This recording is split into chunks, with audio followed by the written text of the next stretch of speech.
It's a scare for the First Lady. Her plane was involved in a near miss. Bob Orr in our Washington bureau is following the story tonight. Bob, what's the latest?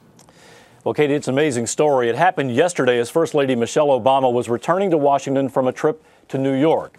A review of air traffic tapes shows that Mrs. Obama's plane got too close to a larger cargo plane. It was flying just ahead as both of those jets were preparing to land at Andrews Air Force Base. That's near Washington. Now, FAA rules require that the planes be separated by 5 miles, but an apparent mistake by a controller at a regional air traffic facility near D.C. allowed Mrs. Obama's plane to get within 3 miles, not 5 miles, of the larger cargo jet. And that's technically too close, even though we have to say the planes were never in any danger of collision. Now, controllers at Andrews recognized a potential bigger problem, though.